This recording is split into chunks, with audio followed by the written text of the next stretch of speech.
with the OG A-Rod once again. We had you in Studio B last time.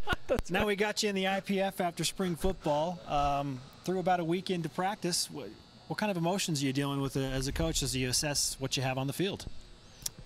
Just enjoying the process. You know, I learned from Coach Edwards a long time ago. He used to say that his favorite time of year was spring ball and watching the team, you know, go from square one and learn everything that we're trying to do and then come together. And so each day you see little improvements, and it's fun to watch that happen.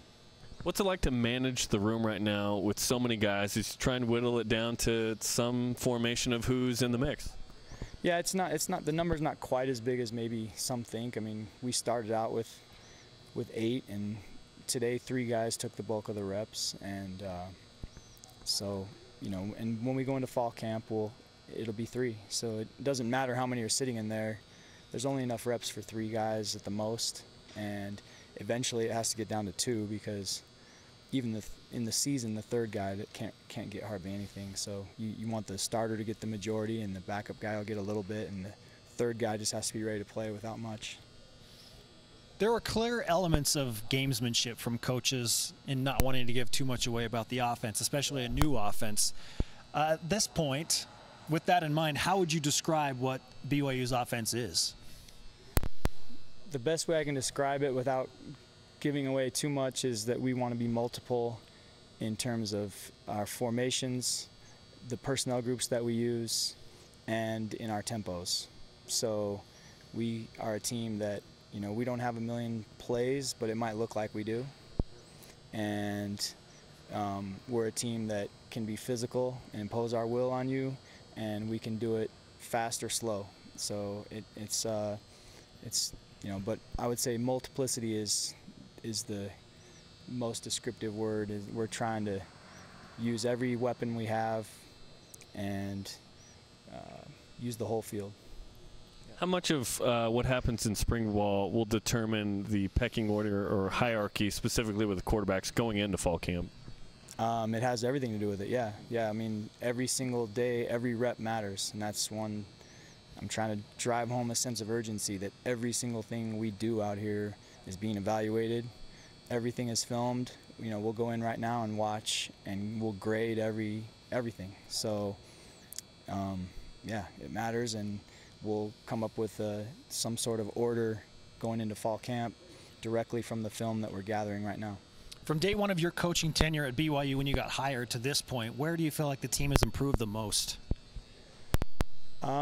Improved the most, probably just, you know, I think gosh, that's a hard question. I think what I've seen is guys just really buying into what we're doing. I can't really speak too much about what it was like before, but I feel like when we first got here, you know, there was a look on some guys' faces like they weren't sure about what was going on, and, you know, change can be hard on the guys, and I see now a group of guys that are completely bought in. I don't think there's one kid on this offense that isn't believing in what we're doing. I think everybody's all in, and, you know, if you've got that, then you've got a chance.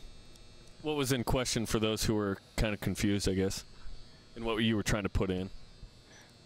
Well, I don't know exactly what they were thinking, but I'm sure it's just tough. You know, when you're a college football player, like Tanner Mangum, for example, is his 3rd different offense. He's 3rd different coordinator. That's just one guy, but there's a bunch of other guys that are on their 2nd or 3rd position coach in their career here, and you know, that's not easy. That's hard. So you have to adjust and adapt. But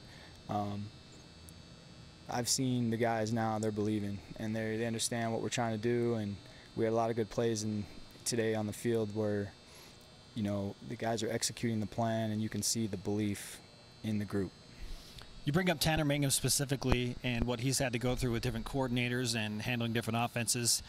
How do you feel he's handling the situation that you're throwing in with Jeff Grimes?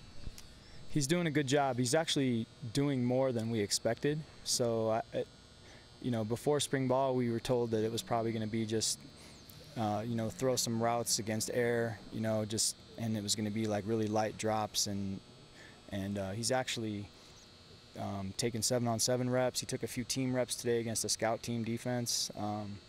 He's throwing a lot more than we thought he was going to be able to throw, and he's throwing it really well. You know, he knows that he's in a full-blown competition and nothing is going to be handed to him, and I've been pretty tough on him about increasing his professionalism as far as his off-the-field stuff, like studying the game, knowing the offense inside and out, studying opponent defenses, and really understanding defenses better.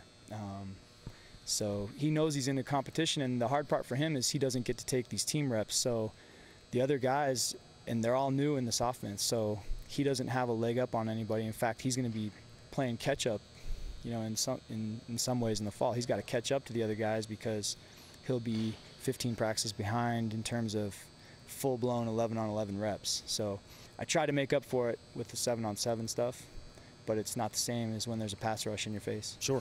Will he have to try and break into those 3, like you mentioned, going into fall, just because he doesn't have the same amount of reps full go? We'll see, but I think he'll be one of the 3. I see it more like a 3-man race to be the 2 guys to compete with him, but it's definitely not going to be a case where we go into it where he's number 1 and the other 2 guys are trying to catch up to him. He'll be one of 3. Now, if the other 3 guys just light it up the rest of spring, then I reserve the right to change my mind about that. But I think Tanner's done enough good things at BYU that, you know, he deserves a right to get opportunities in the fall and show us if he can be our starting quarterback. When you inherit, I mean, statistically speaking, an offense that struggled mightily, the challenge of that, and I gather this from some of the other coaches, is kind of a fun one to be like, hey, it wasn't good, but we feel like we can make it good. How have you approached the challenge that is turning this thing around in year 1?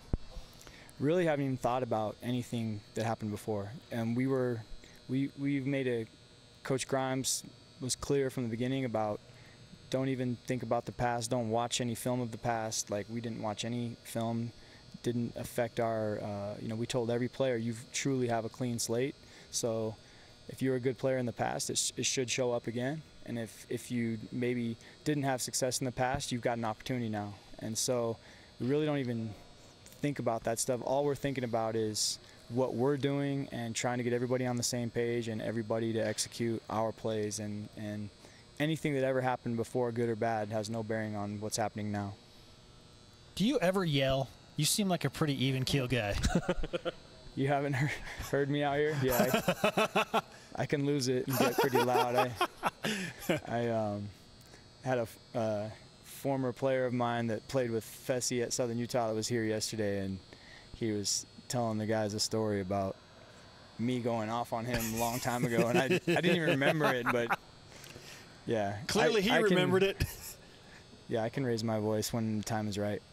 All right. And the time's not right now. No, it is not right now. We do not want you to raise your voice here. I hope we just need to get the graphic up of the OG A-Rod. Are you cool? Are you cool if we do that? Yeah, that's fine. All right. Yeah. Okay, we'll do that. Thanks, Coach. Okay. Good talking to you guys.